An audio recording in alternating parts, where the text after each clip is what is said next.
I stood at my sister's wedding reception, champagne glass in hand, ready to give the toast everyone expected. The room was filled with 200 guests, all smiling, all celebrating. But what they didn't know was that the groom had been in my bed just 12 hours ago. And I had the photos to prove it. My name is Sarah Mitchell. I'm 32 years old, and I work as an interior designer in Charleston, South Carolina. My life was good.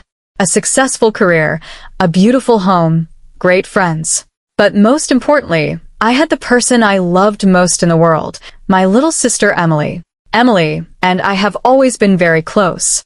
I'm 4 years older, but she was my best friend, my confidant, a part of my soul. Our childhood was spent in the suburbs of Charleston.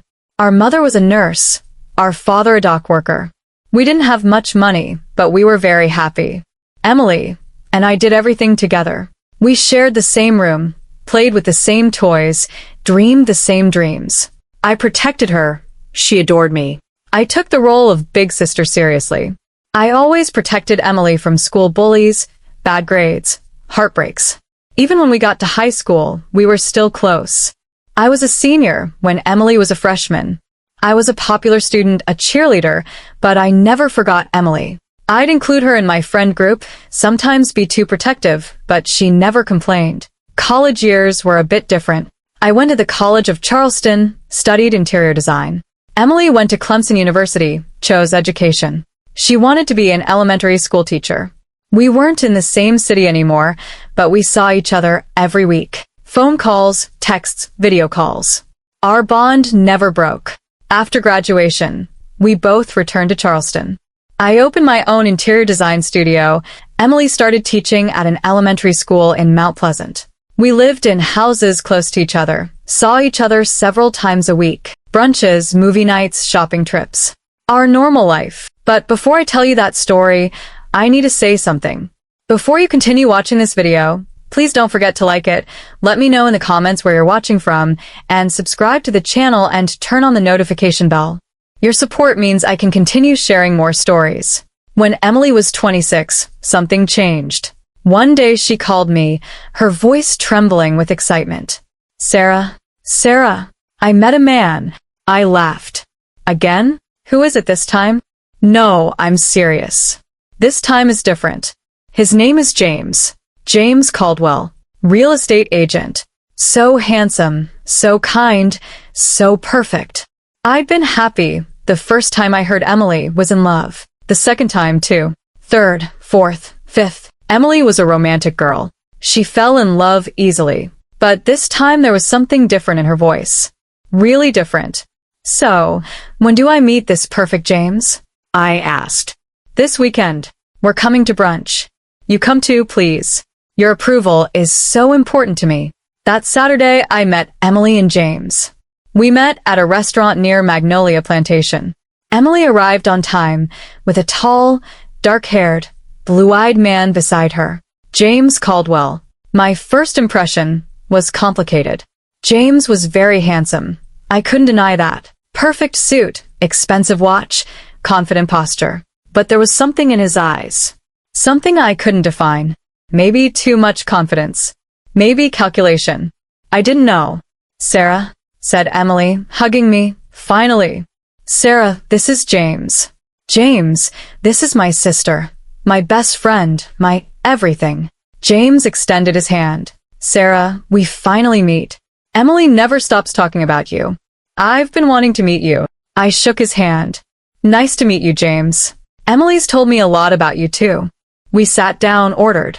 Emily was happy, glowing.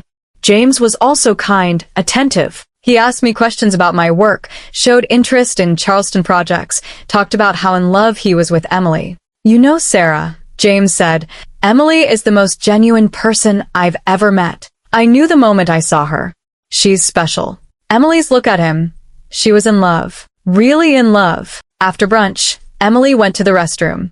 James and I were alone. That's when I noticed. James was looking at me. Not a normal look. A long, evaluating look. Then, he quickly looked away. You and Emily are very close, he said. Yes. We've been closest since childhood. That's nice. Family bonds are important. but there was a tone in his voice. I couldn't understand what tone it was then. Emily returned. We paid the bill, left. On the way home, Emily called me again. What do you think? Isn't he great? Yes, I said. But there was a small doubt inside me. Very small. Maybe just protective sister instinct. Sarah, I'm going to tell you something, but not now. But soon. Very soon. I was curious, but didn't ask. 2 months later, Emily invited me to dinner. We went to Peninsula Grill. It was a luxury restaurant. Emily was excited. James was beside her. In the middle of dinner, James stood up. He got down on one knee. He pulled out a small velvet box from his pocket. Emily Mitchell, you're the love of my life. Will you marry me? The entire restaurant went silent. Emily cried. Yes. Yes, of course yes. James put on the ring. They hugged. They kissed. The restaurant applauded. I applauded too. But inside me, that small doubt grew. I didn't know why. Just a feeling. The months after the engagement were intense. Wedding planning began. Emily was completely absorbed. Venue booking, choosing florists, invitation design, wedding dress shopping. Everything. And I was by her side. As maid of honor, that was my job. James was also around often. But he was increasingly getting closer to me. At first I didn't think about it. Maybe he was just trying to be a brother-in-law. But then I started to notice. One day Emily had a wedding dress fitting. We went to the boutique. Emily tried on dresses. James had also come, but we said it was bad luck for men to see the wedding dress. He waited outside. After the fitting ended, we went outside. Emily had gone to the car. I'd stayed a bit behind. James came up to me. Sarah, I want to ask you something. Ask. Have you ever thought about getting married? I was surprised. What do you mean? I mean, you're a very beautiful, successful woman. But you're still single. Why? I was uncomfortable. That's a very personal question, James. I apologize. I was just curious. Because Emily says you focus too much on work. Maybe too much. What do you mean by that? James smiled. Nothing. Just that sometimes there are other things in life besides work. At that moment, Emily called out. Come on, we're late. James walked away. I stood there confused. This conversation was different from normal. But maybe I was overthinking it. But in the following weeks, James's behavior continued to change. When Emily wasn't there, he'd text me. Sarah, I want to surprise Emily. Do you have any ideas? Or, Sarah, what's Emily's favorite flower? Innocent questions, but too frequent. One day, Emily was on a business trip. Teachers' conference, Columbia. She'd be gone 2 days. That evening, James texted me. Sarah, I'm making a surprise video for Emily. For the wedding. Would you like to contribute? Sure, I said. What should I do? Let's have dinner talk. We'll plan the details. I hesitated, but it seemed innocent. Okay. Where? Husk Restaurant. 7:30. Works. That evening I went to Husk. James was waiting at the table. He'd worn a suit, looked handsome. We sat down, ordered. Sarah, first of all, thank you for taking the time for me. No problem. I'd do anything for Emily. I know. Emily's so lucky to have a sister like you. We started talking, but not about the video. James talked to me about his own life, how he grew up, his family, his career, personal things, very personal things. You know, Sarah, he said, sometimes it's hard to find the right person in life, especially in a small town like Charleston. Everyone knows everyone. Everyone gossips. You lose your freedom.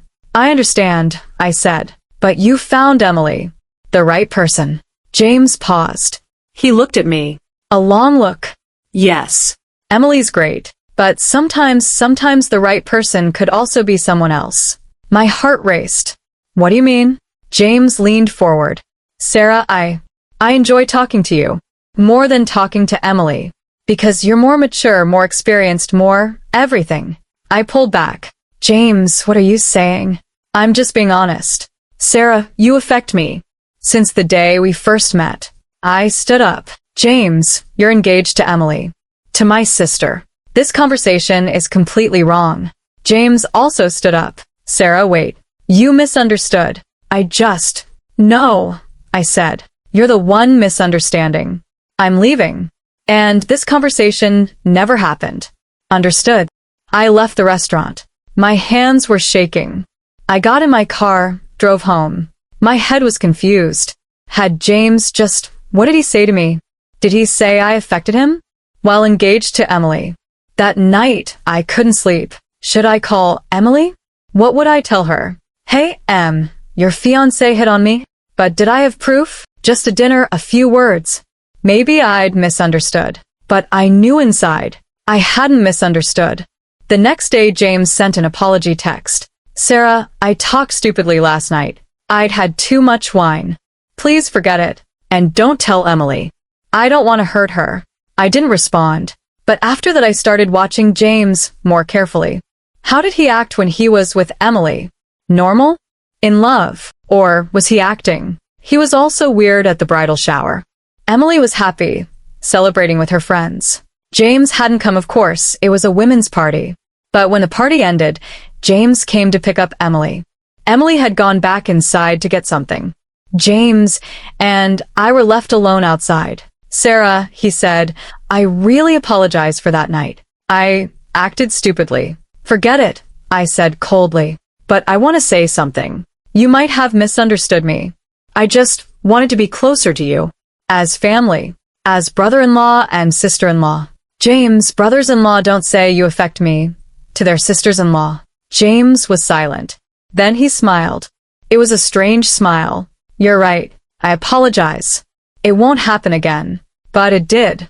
3 weeks before the wedding, James texted me again. This time it was different. Sarah, we need to talk. Urgent. Emily shouldn't know. I didn't respond. But James insisted. Messages, calls. Finally I responded. James, what do you want? Just coffee. One coffee. I want to say one last thing. Then I won't bother you again. Promise. I hesitated. Then I agreed. Because I was curious. What exactly did James want? We went to a small cafe near City Market. James looked serious. Sarah, I'll be honest. I love Emily. But I can't stop thinking about you. James. No, let me finish. I know this is wrong. I know I'm bothering you.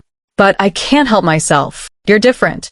Emily is sweet, innocent, cute. But you're strong, independent, challenging. And that attracts me. I looked at him. A cold look. James, you're a pathological liar. And you're fooling Emily. But you can't fool me. Sarah, please. No. Now listen. You're going to marry Emily. And you're going to be faithful to her. Because she loves you. But if you approach me one more time, if you bother me one more time, I'll tell Emily everything. Everything. Understood? James swallowed. Understood. Good. Now go. And don't be alone with me again. But James stood up. Before leaving he turned. Sarah, one day you'll understand. I'm just trying to be honest. I love Emily, but there's something with you. A connection. And you feel it too. The only thing I feel is disgust, I said. James left. From that day on, I had no trust in him left. But could I tell Emily? Did I have proof? Just conversations, messages. Was it enough? 2 weeks before the wedding, Emily called me. Sarah, I'm so excited. 2 weeks and I'll be married. I'm excited for you too, sweetheart. And have you prepared the maid of honor speech? Yes. I prepared a nice speech. I'm sure you'll make everyone cry. I laughed. Maybe. But a voice inside me said, Emily, I wish you knew the truth. 1 week before the wedding, there was the rehearsal dinner. Our family and close friends. James's family also came. His mother, father, brother. They were nice people. They loved Emily. That evening, everyone spoke. My mom cried. My dad got emotional. James's mom said they saw Emily as their daughter. Then James spoke. Emily, since the day I met you, my life has changed. You gave me love, affection, hope, and I promise you, I'll never disappoint you. Never. Emily cried. Everyone applauded. I didn't cry. Because I knew. James was lying. The night before the wedding, at midnight, James texted me. Sarah, tomorrow's the wedding. But we need to talk. One last time. Please. I didn't respond. But an hour later, my door rang. I opened it. James was there. What are you doing here? I said, Sarah, can I come in? Let's talk one last time. no, leave, please.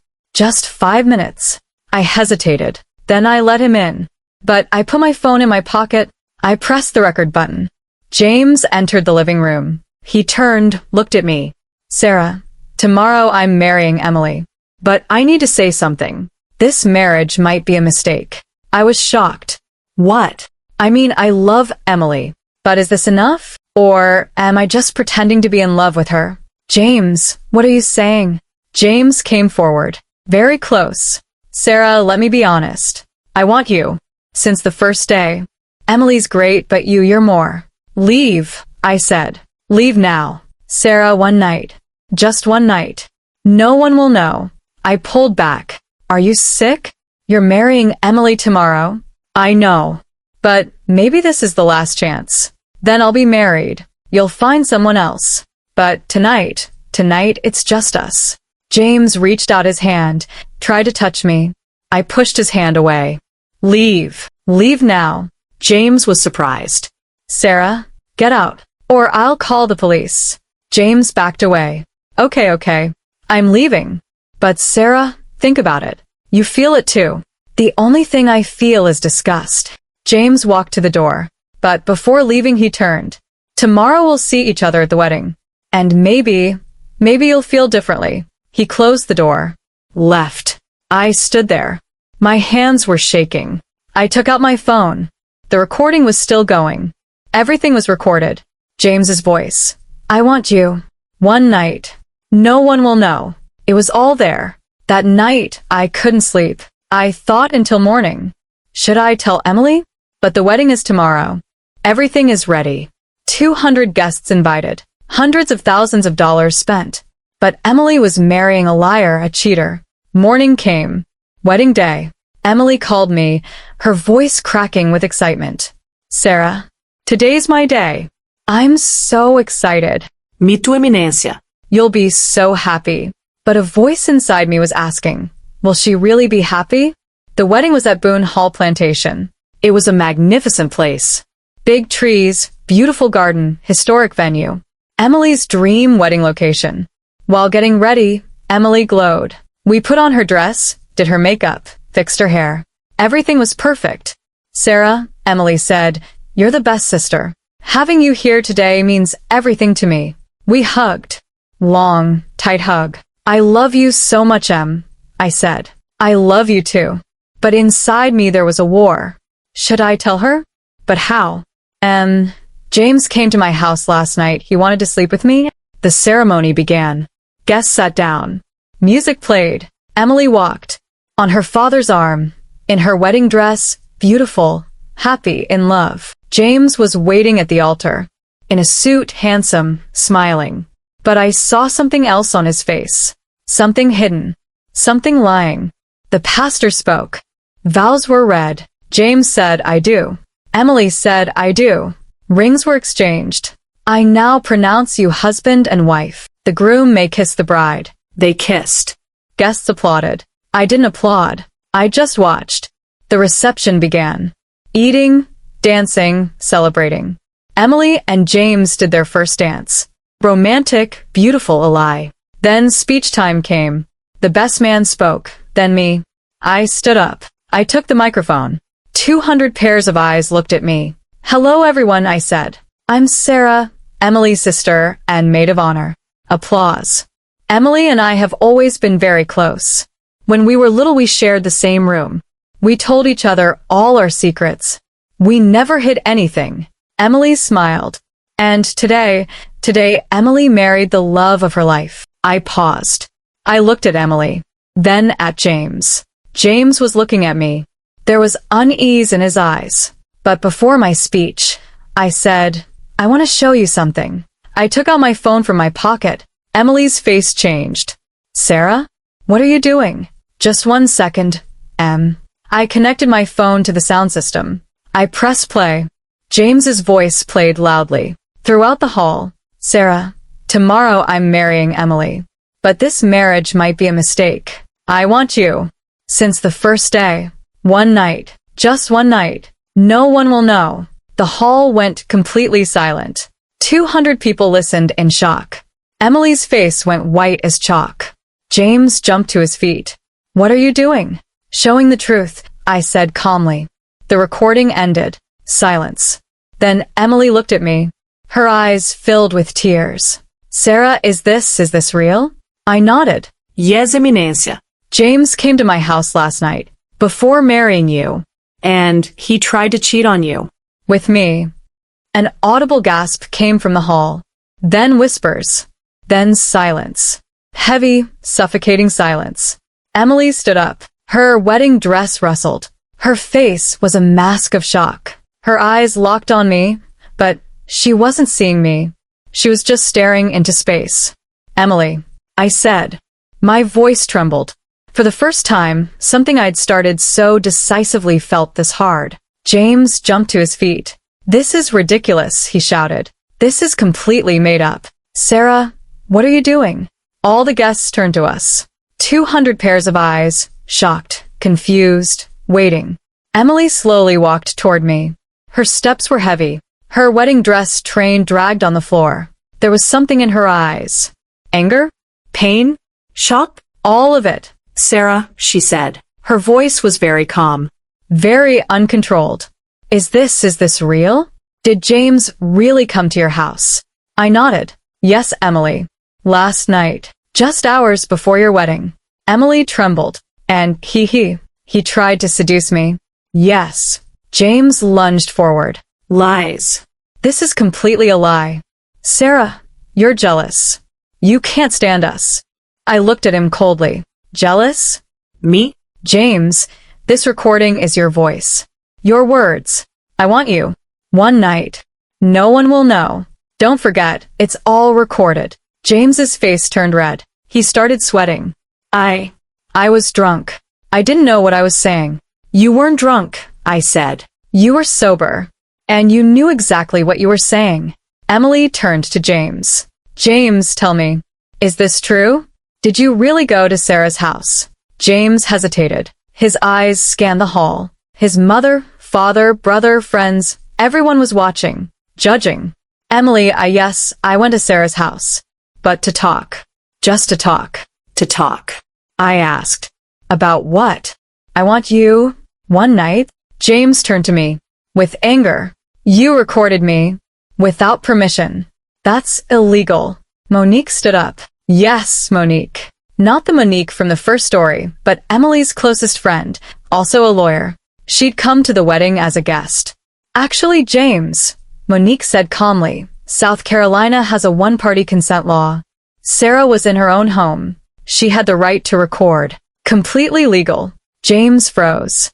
Emily started crying.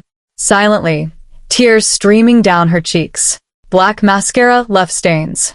Emily, please, James said, reaching toward her. Let me explain. Emily pulled back. Don't touch me. The hall went completely silent. Emily's scream echoed off the walls. My mother stood up. Her face was red with anger. My father, too. They both looked at James. That look spoke more than 1,000 words. You, my mother said, her voice trembling. How could you do this to my daughter? James's mother also stood up. Her face was red with shame. James, is this true? Did you really do this? James couldn't answer. Emily turned to me. Sarah, why? Why now? Why on my wedding day? My heart broke. Because, I wanted to tell you before, but I didn't have proof. Just words, just feelings. But you wouldn't have believed me. You loved James too much. You would have thought I was jealous. That's why I waited. And last night, James came himself. He exposed himself. And I recorded everything. But why now? Emily cried. There are 200 people here. My family. My friends. This shame. I know, I said. And believe me, this is very hard for me too. But if I told you before the wedding, maybe you wouldn't have believed me. Maybe you would have believed James. He would have fooled you. But now everyone knows. There's proof. And now James can't escape. Emily collapsed to the floor. The white fabric of her wedding dress spread around her. She covered her face with her hands, sobbing. I went to her side, knelt down. I'm so sorry. But I couldn't let you be married to this liar. I had to protect you. Emily looked at me. Her eyes were red, watery, fragile. You were my sister. You were supposed to protect me. But this cruelly? Not cruelly, I said. Honestly. One of the guests stood up. James's brother, Ryan. James, don't you have an explanation for this? Say something. James turned to him. Ryan, this is a misunderstanding. Sarah misinterpreted everything. Misinterpreted. I shouted. Should we listen to the recording again? I want you, Sarah. One night. No one will know. Can these words be misinterpreted?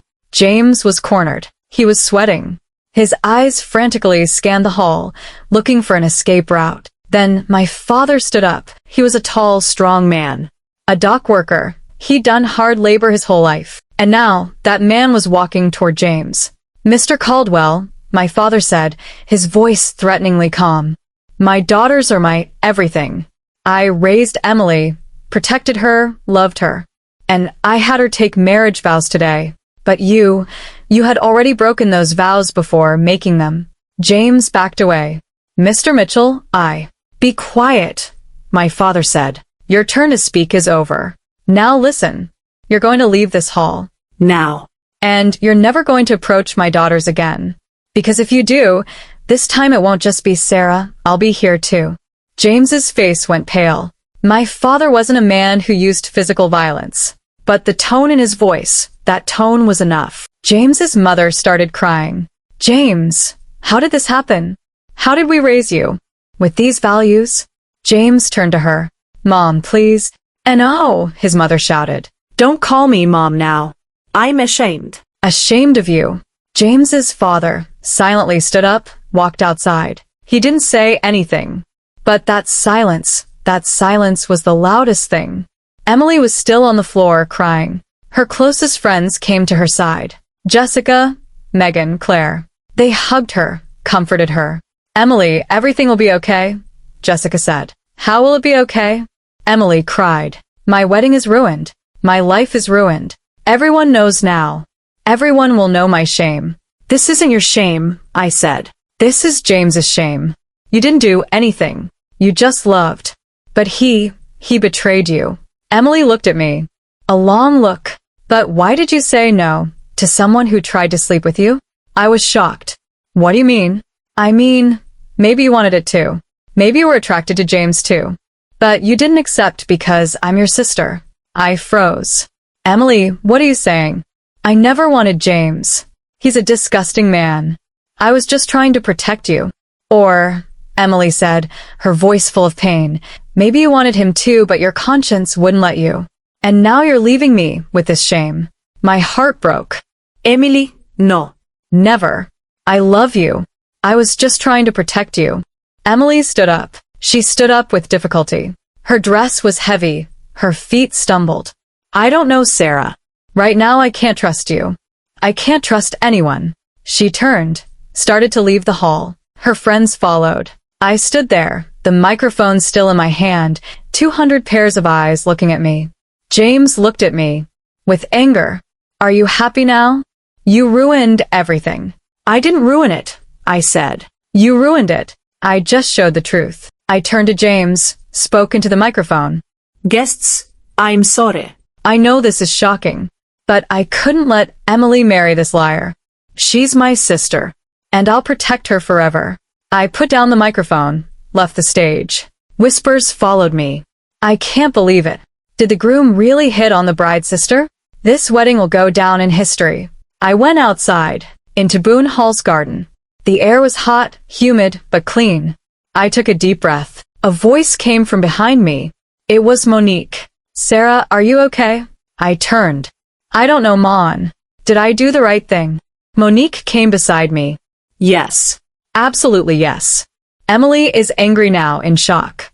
But tomorrow, a week from now, a month from now, she'll thank you. Because you saved her. But the wedding day, in front of everyone, there was no other way, Monique said. James is such a good liar. He would have convinced Emily privately. But in front of everyone? With evidence? He can't escape. I nodded. I hope you're right. A sound came from inside. Guests were leaving.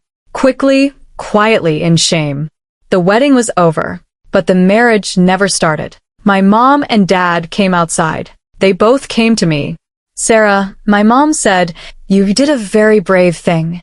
But Emily is angry with me. She's angry now, my dad said. But in time she'll understand. You did what was best for her. We hugged. Long, tight hug. A family hug. James came out from inside. Alone, disheveled, in shame. He didn't even look at us. He went to his car, drove away quickly. James's family also came out. His mother was still crying.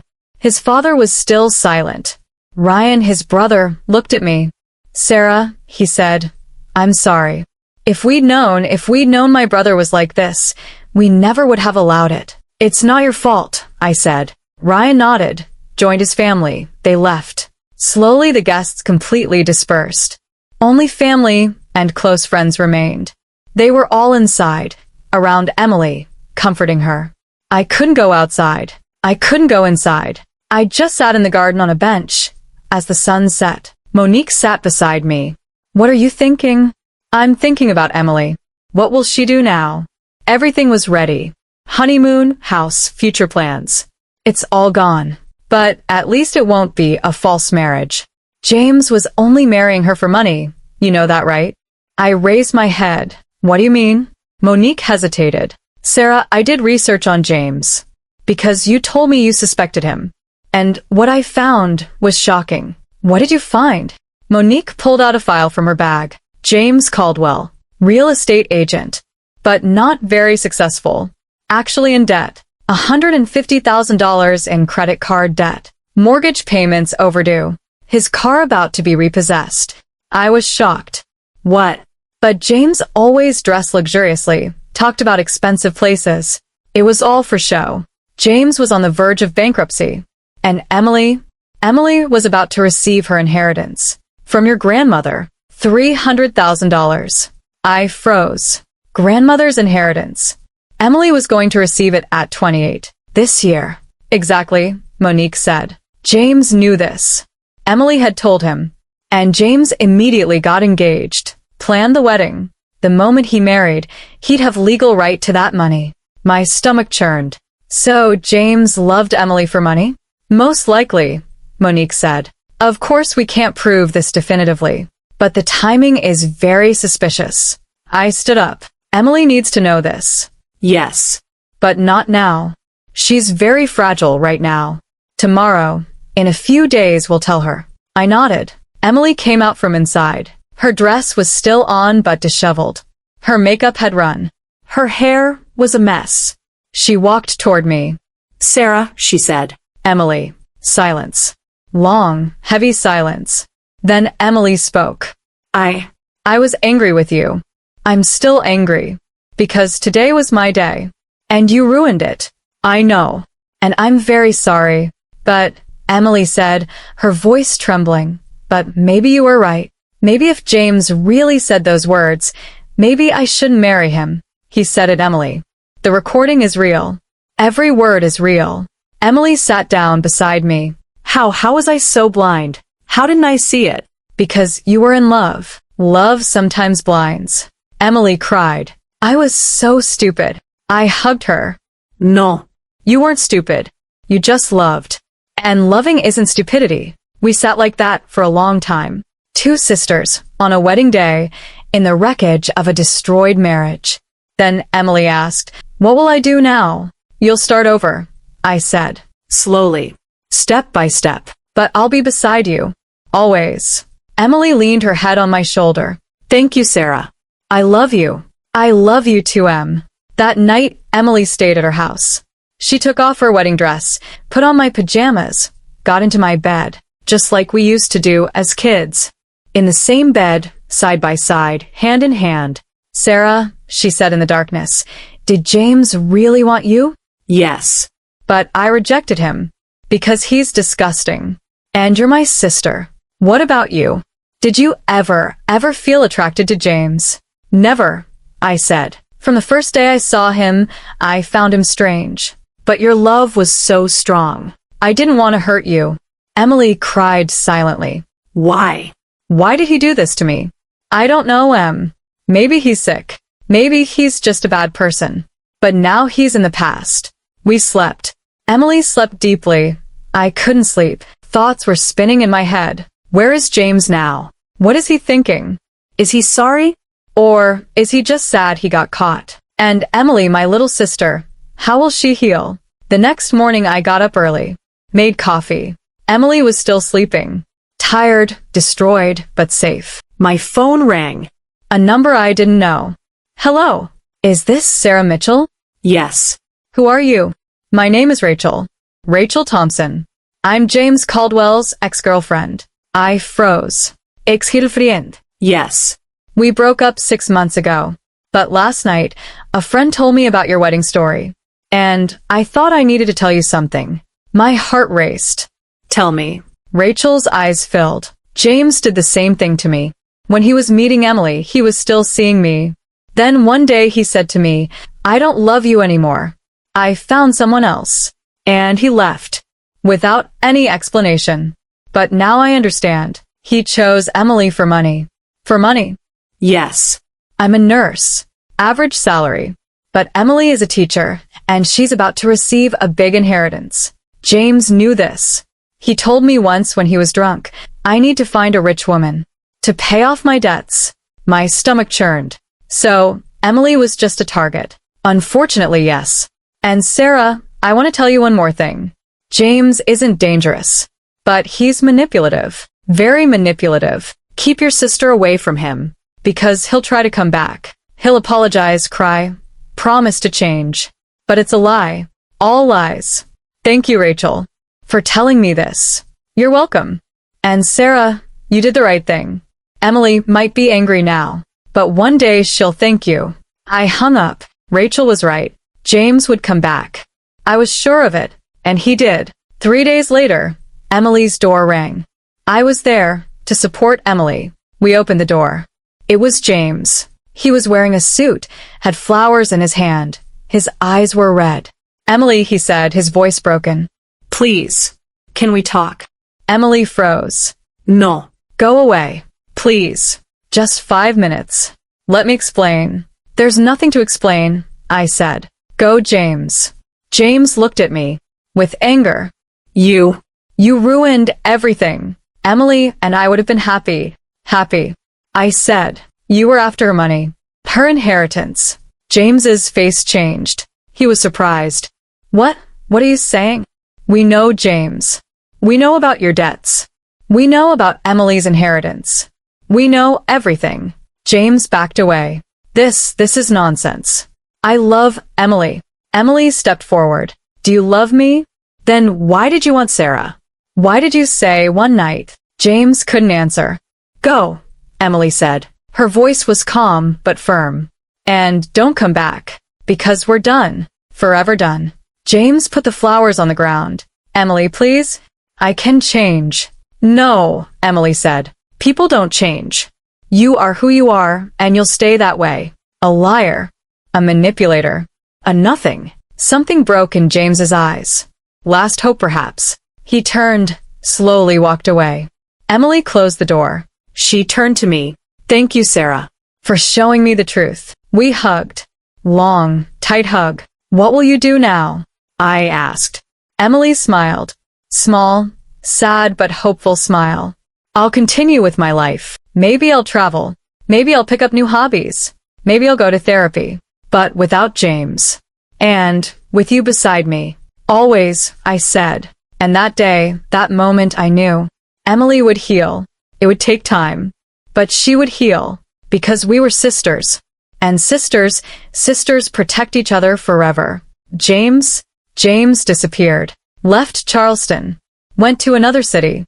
Maybe he found another woman. Maybe he found another victim. But Emily was safe. And that was the only thing that mattered. 6 months passed since the wedding day. 6 months. But it felt like 6 years to me. Emily had changed. Not physically, but internally. That innocence was no longer in her eyes. It had been replaced by something deeper, more mature. They say pain makes you grow. Emily had grown.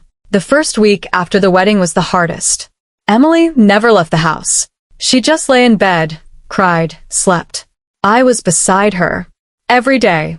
I reduced my work to part-time, announced a temporary break to my clients. Because Emily needed me. The second week was a bit better. Emily got up, showered, ate. Small steps. But steps. In the third week, I took Emily to a therapist. Dr. Patricia Williams. One of the best trauma therapists in Charleston. Emily came out crying after the first session. What happened? I asked in the car. Dr. Williams told me something. Emily said. She said, Emily, you're not a victim. You're a survivor. And that changed everything. How? Because I felt like a victim. Poor Emily, cheated Emily. Wedding ruined Emily.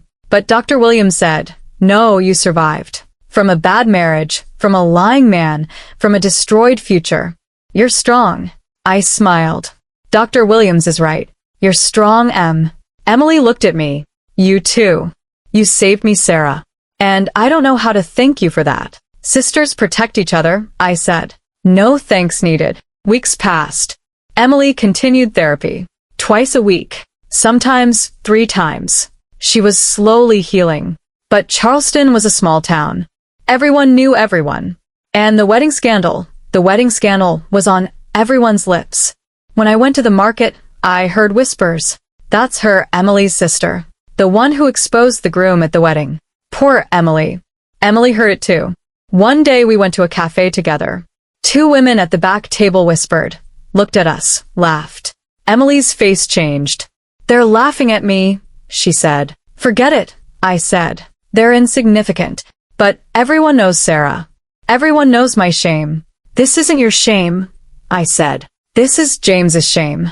But I knew. In small towns, gossip never dies. It just slows down. A month later, something important happened. Emily's school, the principal called Emily. Emily, said Principal Johnson, you know, parents are talking about you. Emily froze. What? What are they talking about? The wedding incident. Some parents think a teacher involved in this kind of scandal isn't a good role model. Emily's face went pale. But I didn't do anything. I was just cheated on. I know, said Principal Johnson. And I defended you. I said Emily Mitchell is an excellent teacher. This incident shouldn't affect her professional life. But some parents are insistent. So, am I losing my job? No, said Principal Johnson. But maybe for a while. Maybe you'd like to take a leave of absence. A few months. Let things calm down. Then you come back. Emily cried. This isn't fair. Life isn't fair, said Principal Johnson sadly. But I'm trying to protect you. Emily took leave, paid 3 months. But this broke her even more. Sarah, she said that night, I didn't do anything. But I'm being punished. James lied to me, cheated, but I'm ashamed. I know, I said. And it's horrible, but it's temporary. In 3 months you'll come back. And everyone will forget. But they didn't forget. 2 months later, Emily and I went for a walk. We were at Waterfront Park, one of Charleston's most beautiful parks. We were looking at the sea, talking. Then I heard a voice. A familiar voice. Emily. I turned. It was James. I hadn't seen him in 6 months. He'd changed. Thinner, paler, more tired. But he was still that James. Emily froze. Her face was a mask of fear. James, what are you doing here? I came back to Charleston, James said. Temporarily. Visiting family. Go, I said. Go now. James looked at me. With anger. Sarah. Always you. You ruined everything. No, James. You ruined it. I just showed the truth. James turned to Emily. Emily, please. Give me a chance. Let's talk. Emily backed away. No. Stay away from me. Please. I've changed. I'm in therapy. I understand everything. I really love you. Lies. I said. All lies. Go, James. James took a step toward Emily. Emily, do you remember? The day we first met? At Magnolia Plantation? The sun was setting. You were laughing. I fell in love. That was real. It was all real. Emily hesitated. Something flickered in her eyes. A memory. A painful memory. No, she said finally. That moment was a lie. Because you're a liar. Everything is a lie. James's face changed. From anger to pain. Emily, I love you. I still love you. And I know you love me too.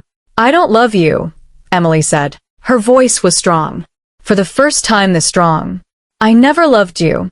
I loved the man I thought I was in love with. But that man never existed. There was only a lie.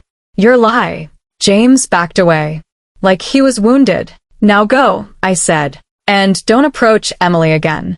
Or I'll start legal proceedings. James looked at me. Then at Emily.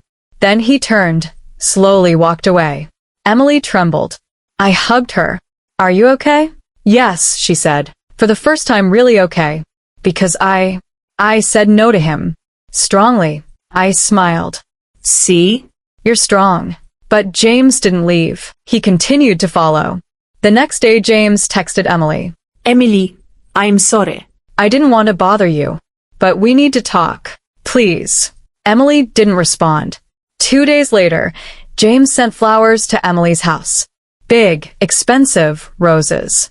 The card read, I think about you every day. Emily threw the flowers in the trash. 3 days later, James waited in front of Emily's house. Emily was inside, saw him from the window. Sarah, James is outside, she said in panic. Call the police, I said. Emily called 911. 10 minutes later police came. They removed James. Gave a warning. If you approach again, you'll be arrested for harassment. James left. But that night he sent dozens of messages to Emily's phone. Emily, I'm sorry. Emily, please. Emily, if I lose you, I'll die. Emily changed her phone number the next morning. But James didn't stop. A week later, he went to Emily's school. At reception, he said, I want to see Emily Mitchell. The secretary said, I'm sorry, Emily is on leave. When will she return? I don't know, sir. James left. But he emailed the school. To Emily. Emily, I know you don't want to see me. But please read this. I'm changing. I'm in therapy every day. I think about you every day. And I know what I did is unforgivable. But if you give me one chance, just one chance, I'll prove it to you. That I've really changed.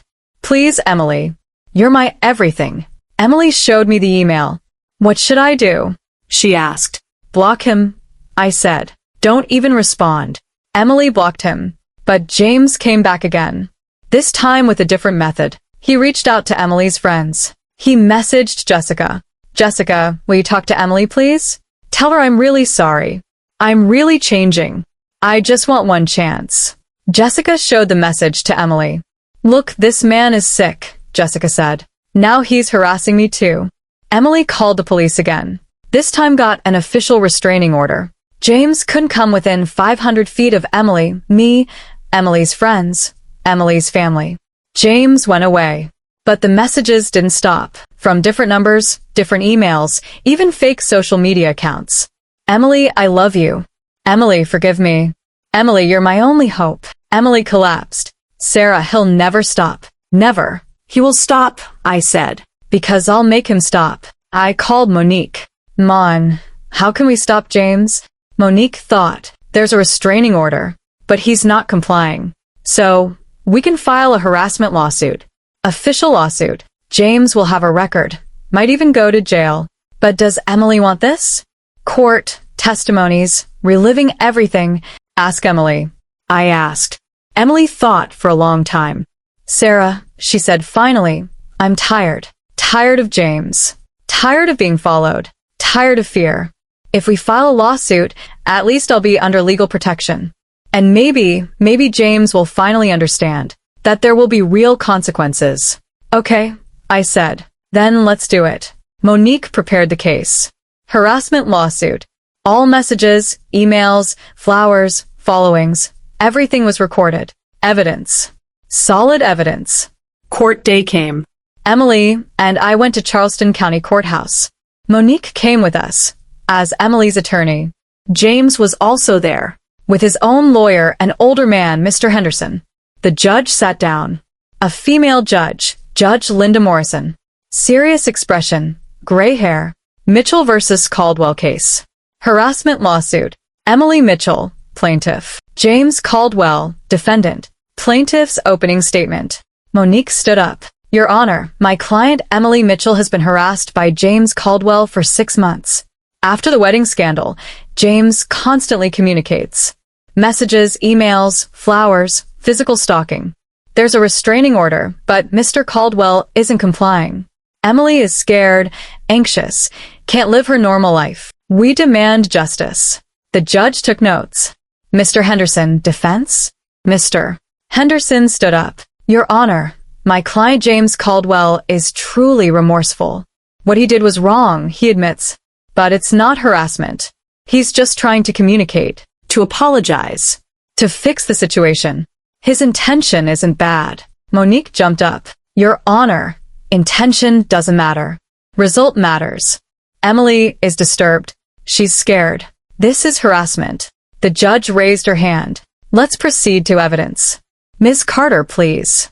Monique presented evidence. Hundreds of messages appeared on screen. From James to Emily. I love you. Please forgive. You're my everything. The judge read all of them. Her face hardened. Mr. Caldwell, stand up. James stood up. He was trembling. Did you send these messages? Yes, Your Honor. But Be quiet. There's a restraining order. you were supposed to comply. But you didn't. Why? James couldn't answer. The judge turned to Emily. Ms. Mitchell, how has Mr. Caldwell's behavior affected you? Emily stood up. Her voice trembled but was strong. Your Honor, I'm scared. Every day. When I leave the house, maybe James is there. When my phone rings, maybe it's James. When my door rings, maybe it's James. I can't live normally anymore. And I want this to end. The judge nodded. Understood. Mr. Caldwell, I'm giving you one last chance. If you approach Ms. Mitchell one more time, if you communicate one more time, if you disturb her in any way one more time, I'll give you 6 months in jail. Understood. James swallowed. Understood, Your Honor. Good. Restraining order extended 1 year. Court dismissed. She banged the gavel. Emily relaxed. Breathed. Is it over? It's over, I said. When we left the courthouse, James was waiting outside. Emily, he said. Emily turned. What do you want, James? Just want to apologize. One last time. Really? And I promise I won't bother you anymore. Emily looked at him. A long look. Then she spoke. James, you know what's the saddest thing? You could have really loved me, but you didn't choose it. You chose money. You chose ego. You chose yourself. And now we both lost. I lost a fiancé. You lost my respect. And respect once lost, never comes back. James's eyes filled. Emily. Goodbye, James, Emily said. I hope you'll be happy in your life. But that happiness will be without me. She turned, walked. I followed too. James stood there. All alone. We got in the car. Emily took a deep breath. How do you feel? I asked. Free, she said. For the first time in months, really free. I smiled. You're strong, Em. No, Emily said. We're strong. Because, without you, I couldn't have done this. We went home. My mom and dad were waiting. Emily told them everything. I'm proud of you, my dad said. You stood up. You defended yourself. Thanks to all of you, Emily said. That night, I saw something on Emily's face I hadn't seen in 6 months. Peace. Real peace. Sarah, she said, I want to do something tomorrow. What? I want to cut my hair. A new style. A new beginning. I laughed. Great idea. The next day we went to the salon. Emily changed her long, brown hair to short, bob cut. She looked very different. Younger, fresher, freer. I love it, she said looking in the mirror. This is the new Emily. The old Emily was beautiful too, I said. But the new Emily is stronger. Weeks passed. Emily returned to work. Her students welcomed her, hugged her, said, We missed you, teacher. The parents? Most didn't care anymore. The gossip had faded. New gossip topics had emerged. Emily slowly returned to normal. Started meeting with friends. Started hobbies. Painting classes, yoga, book club. One day she said to me, Sarah, I'm ready. Ready for what? For life. Real life. Life without James. I'm not a victim anymore. I'm a survivor. And survivors live. I smiled. Absolutely. And that day, that moment, I knew. Emily had healed. Not completely. Healing takes time. But she was moving forward. James disappeared. Left Charleston. Moved to another state. We heard he found a new job in another city. Maybe he found another woman. We didn't know. We didn't care. Because Emily was safe now. And being safe was the most important thing. 6 more months passed. A year total since the wedding day. 1 year. And Emily was a different person.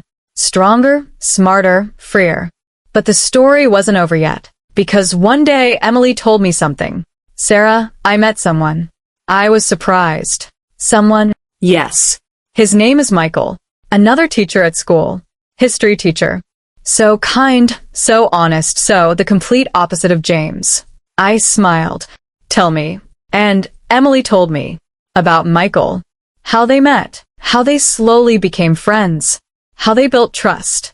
But Sarah, Emily said, I'm scared. What if Michael is like James too? What if I make a mistake again? Emily, I said, James was a mistake. But that mistake made you smarter. Now you know what to watch for. You see the red flags. And Michael? If Michael is really a good man, you'll understand in time. Emily nodded. You're right. And this time I'll go slow. Good, I said. Slow is always good. And Emily went slow. With Michael. Months passed, just as friends. Then more. But this is another story's subject. Because now, one last thing remains. James's real end. And that end came in an unexpected way. 2 years passed since that wedding day. 2 years. And life had completely changed. Emily was now 30 years old. More mature, stronger, happier. Her hair was still short, bob cut, but now she'd grown it out a bit. That old sparkle had returned to her eyes. Her smile was real. Her laugh was genuine. And Michael was beside her. Michael Turner, 33 years old, history teacher at Mount Pleasant High School. Tall, brown-haired, brown-eyed, a kind man. He was the complete opposite of James. Honest, patient, supportive. He loved Emily as she was. Their relationship started slowly. Very slowly. The way Emily wanted. The first 6 months they were just friends. They'd drink coffee, go for walks, watch movies. But nothing romantic. Then one day, Michael said something to Emily. Emily, I love you. But I'm not rushing. When you feel ready, then we'll move forward. Emily had cried. Tears of happiness. Michael, you're real. For the first time I'm meeting a real man. After that their relationship deepened. But still slowly. At Emily's pace. Michael never forced, never pressured. He was just there. Steady, reliable, loving. A year later, Michael proposed to Emily. But this time it was different. No show, sincere, just the two of them. At Folly Beach. At sunset. Walking on the sand. Emily Mitchell, Michael said, I love you a little more every day.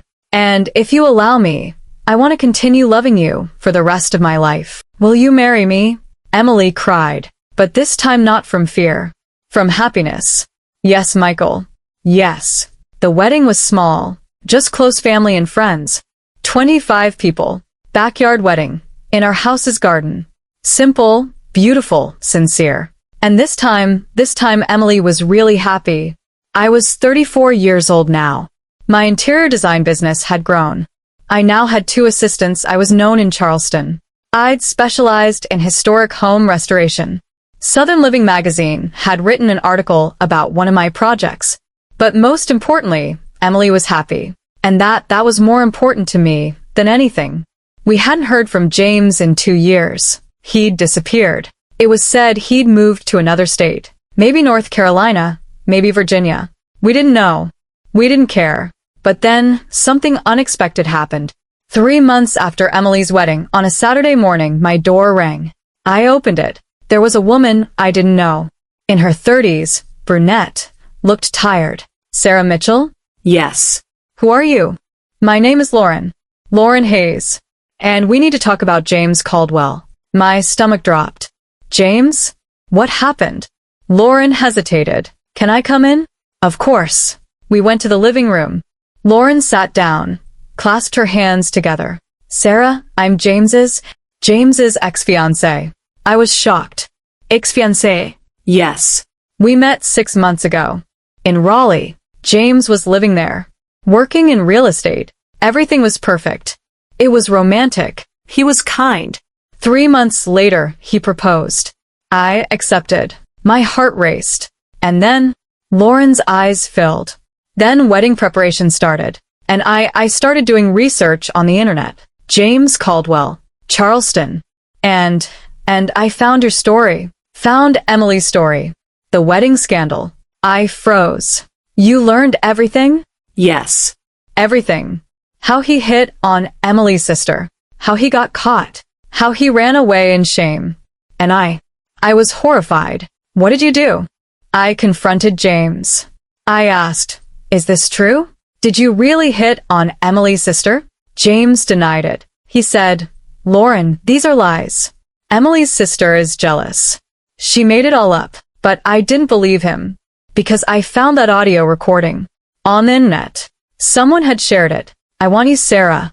One night. No one will know. James's voice. Clear, unmistakable. And then, I broke off the engagement. James begged, cried, promised to change. But I left. Because I knew. If he lied once, he'll lie again. I nodded. You made the right decision. Lauren continued. But Sarah, I came to tell you something. James is now with someone else. A new woman. Her name is Amanda. They're living in Savannah. And James has proposed to her too. I was shocked. Are you kidding? No. I'm serious. And Amanda is a wealthy woman. Her family has a business.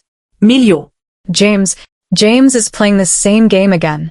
I stood up. I need to warn Amanda. I tried, Lauren said. I messaged Amanda. But she didn't believe me. She said, James told me everything. You're just jealous ex-fiancés. James lied to her too. He twisted the story. Then what should we do? Lauren looked at me. I don't know. But I thought maybe Emily, maybe you could talk to Amanda.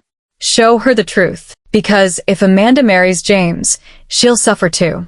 Just like Emily. I thought, should I involve Emily in this? She was happy now. With Michael. With her new life. James was in the past. But on the other hand, Amanda was also a victim. An unknowing victim. I'll do something, I told Lauren. But first I need to talk to Emily. Lauren nodded. Thank you, Sarah. I know this isn't easy. But we need to save Amanda. Lauren left. I stood there, lost in thought. That evening I called Emily. I invited her and Michael to the house. I told them everything. Lauren, James, Amanda. Emily's face changed. James again? Is he still playing the same games? Apparently yes. Michael spoke. Maybe you should go to the police. James is a con artist. But there's no proof, I said. James isn't technically committing a crime. He's just lying. Emily stood up, went to the window, looked outside, was silent for a long time. Then she turned. Sarah, I want to talk to Amanda. I was surprised. Are you sure? This takes you back. To James. To those days. I know, Emily said. But if I don't talk, Amanda will suffer like me. And I can prevent this. I can make meaning from what I went through. Michael held Emily's hand. I'll come with you. Emily smiled. Thank you. But no. This is my fight. Mine and Sarah's. I nodded. Then we'll go together. The next day, Emily and I went to Savannah. It was a 2-hour drive. Lauren had given us Amanda's address. It was a luxury apartment downtown. We rang the bell. A young woman opened the door. 28, 30 years old. Blonde, beautiful, stylishly dressed. Yes, she said. Amanda Hayes? I asked. Yes. Who are you? My name is Sarah Mitchell. This is my sister Emily. We need to talk about James Caldwell. Amanda's face changed. James? What do you want? Can we come in? Please. It's very important. Amanda hesitated. Then she opened the door. Come in. We went to the living room. Modern, expensive furniture, art pieces. Wealth everywhere. Tell me, Amanda said. what do you want? Emily leaned forward. Amanda, James Caldwell was engaged to me 2 years ago. Amanda froze. What? Yes.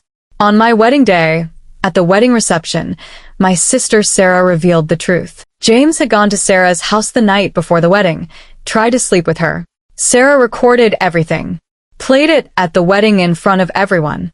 The wedding was canceled. I was destroyed. Amanda stood up. This is a lie. James told me everything. You're jealous. Obsessed ex-fiancés. You ruined his life. No, I said. We exposed his lies. And Amanda, you're a victim too. James wants you for money. For your family fortune. Enough. Amanda shouted. Get out. Or I'll call the police. Emily stood up. She took out her phone from her bag. Amanda, please. Just listen to this. She played the audio recording. James's voice. Those shameful words. I want you, Sarah. One night. No one will know. Amanda froze. Her face went pale. This is James's voice. Yes, Emily said. And this is real. Amanda, James might love you. But he's also a liar. A manipulator. And if you marry him, he'll cheat on you too. Definitely. Amanda sat on the floor, covered her face with her hands. I trusted him. Emily sat beside her. I trusted him too. And I suffered a lot. But I got out. Now I'm happy.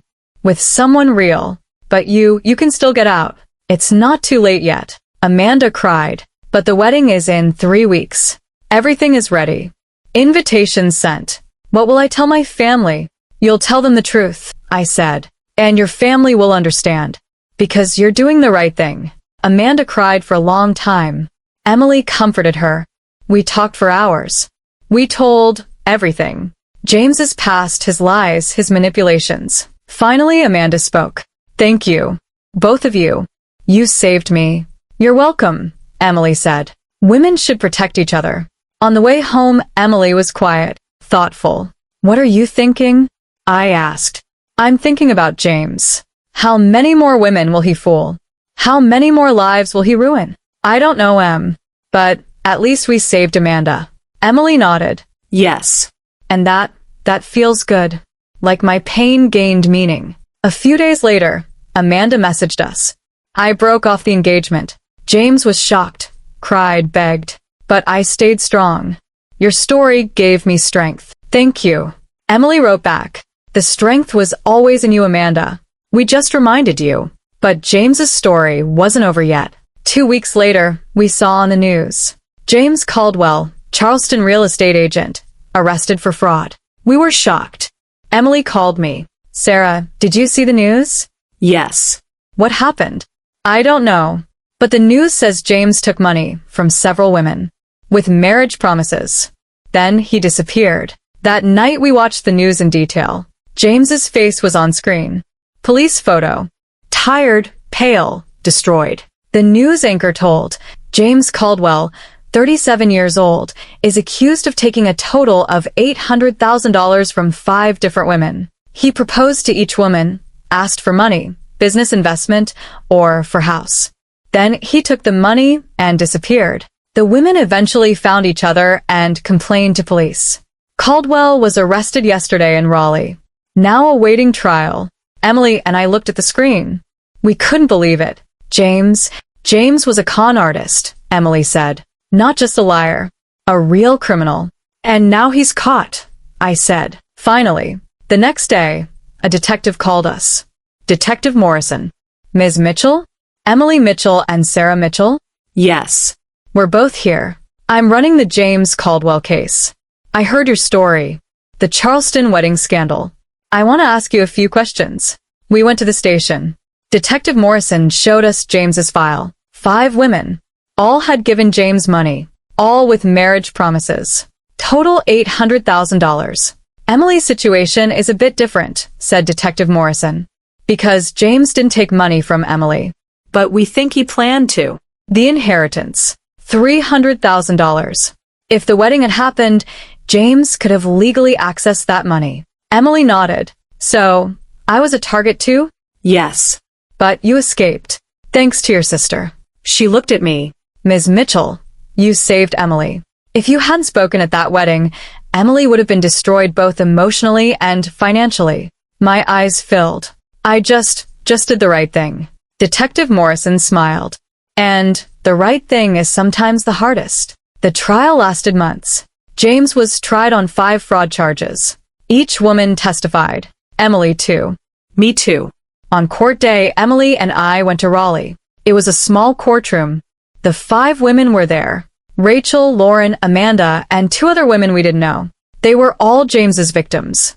James was brought to the courtroom, handcuffed in orange prison clothes. He'd changed a lot. Thin, exhausted, tired. That old confidence was gone. He looked at us. At Emily. There was something in his eyes. Remorse? Shame? We didn't know. The judge spoke. Judge Patricia Osborne. An old, experienced woman. Mr. Caldwell, you're charged with 5 counts of fraud. How do you plead? James's lawyer stood up. My client pleads guilty, Your Honor. The hall went silent. The judge looked at Emily. Ms. Mitchell, do you have anything to say? Emily stood up. Her voice trembled but was strong. Your Honor, James Caldwell didn't defraud me. Because my sister warned me in time. But he almost did. He almost took my money. He almost ruined my life. And I know the other women here weren't so lucky. They really suffered. And James should be punished. Not just for his crimes, but for the pain he caused. The judge nodded. Thank you, Ms. Mitchell. Then the judge gave her decision. James Caldwell, I find you guilty on 5 counts of fraud. Sentence, 12 years in prison. No parole. And full restitution to the victims. James collapsed, his face in his hands. Court ended. The women hugged each other. Emily joined them too. We all survived, Lauren said. Yes, Emily said. And now James can't hurt anyone. When we went outside, the sun was shining. The weather was beautiful. Emily took a deep breath. How do you feel? I asked. Free, she said. Really free. James is in the past now, in prison. And I can continue with my life. I smiled. Absolutely. We went home. Michael met us. Emily hugged him. Didn't let go for a long time. Is everything over? Michael asked. Yes, Emily said. Everything is over. Finally.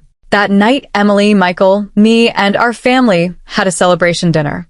At home, simple but meaningful. My dad raised his glass. To Emily, my strong, brave daughter. And to Sarah, the sister who protected her. We all raised our glasses. To Emily and Sarah.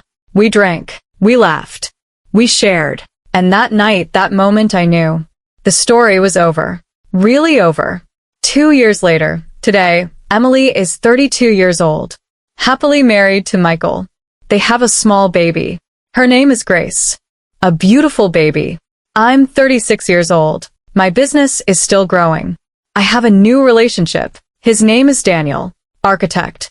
Kind, honest, a wonderful man. James is in prison. 9 more years to go. Maybe when he gets out he'll change. Maybe he won't. We don't know. We don't care.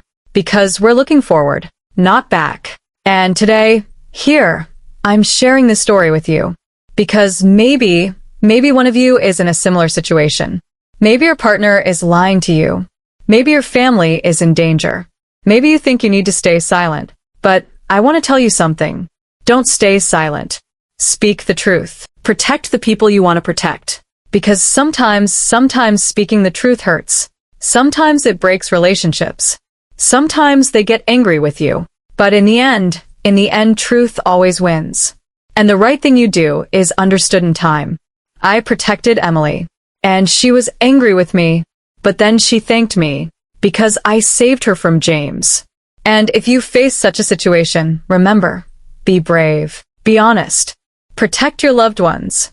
Because sisterhood, friendship, family, these are the most valuable things in life. And we should do everything to protect them. This is my story. Emily's story. And maybe your story too. Stay strong. Stay honest. And never be afraid to hide the truth. Did you like my story? Where are you watching from? Let's meet in the comments. If you like the story, don't forget to like the video. If you subscribe and turn on the notification bell, I can continue sharing more stories for you. You can also support by sending super thanks. I'm eagerly waiting for your comments. You can see 2 new life stories I highly recommend on screen. There are many more on my channel. See you in the next life story. Take care of yourselves. Stay strong. And remember, truth always wins.